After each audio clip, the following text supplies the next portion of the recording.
जिस पर प्रसन्न होंगे आज भगवान महादेव, उसको भक्ति देंगे, उसको नाम जपने की शक्ति देंगे। आहा, कृपा करेंगे, वो नाम जपने वाला बन जाएगा। अगर आप लोग असली में नाम जपने वाले हो गए तो रोज भगवान से मिल लोगे आप। तो जो लोग भगवान के असल में नाम जपते हैं, देखो एक ये बात होती है कि आप लोग सब मिलना चाहते हो भगवान जी से, सब लोग।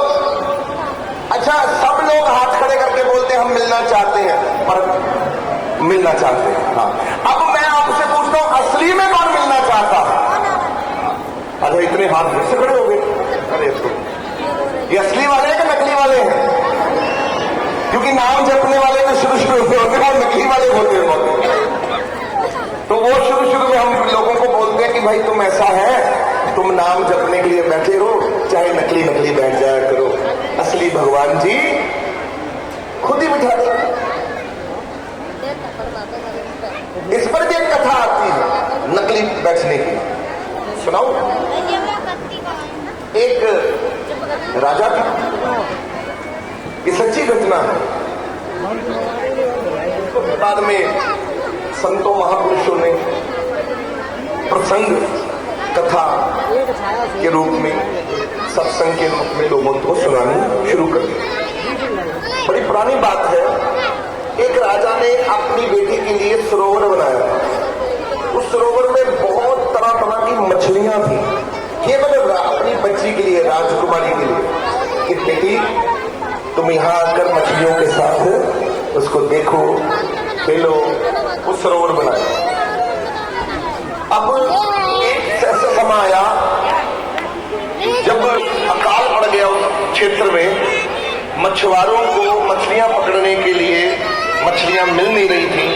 तो एक मछुआरे को भनक थी कि राजा के सरोवर में बहुत सारी मछलियां हैं। उसका काम काज मछली पकड़ के चलता था बेचारे का गुजरान, और उसको कोई काम आता नहीं था।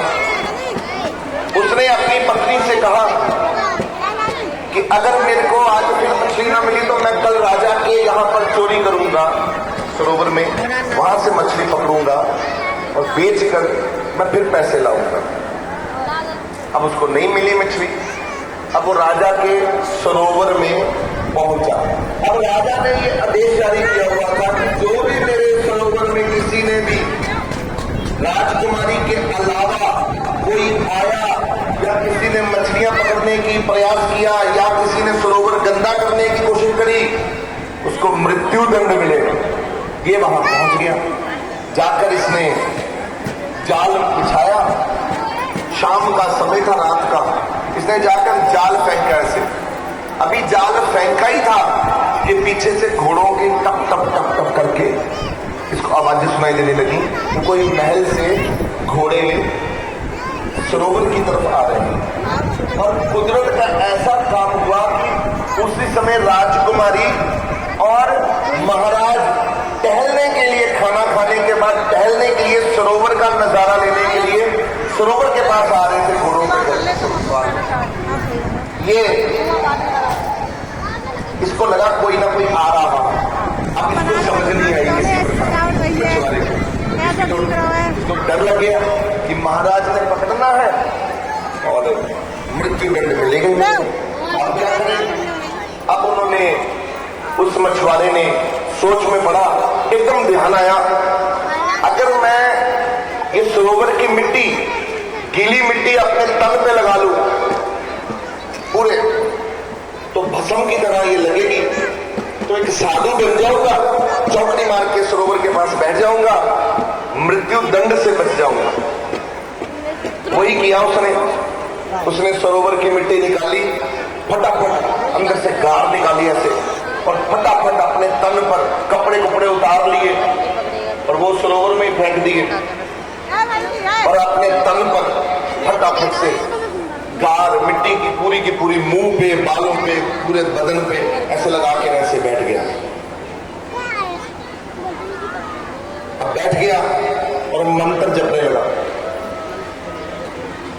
अब उसको कोई मंत्र आता ही नहीं था बेचारे को, पर कोशिश करके उसने ओम नमो शिवाय, ओम नमो शिवाय, ओम नमो शिवाय जपने लगा। इतने में राजकुमारी ने देखा, राजा से कहा, राजा ने इशारा किया,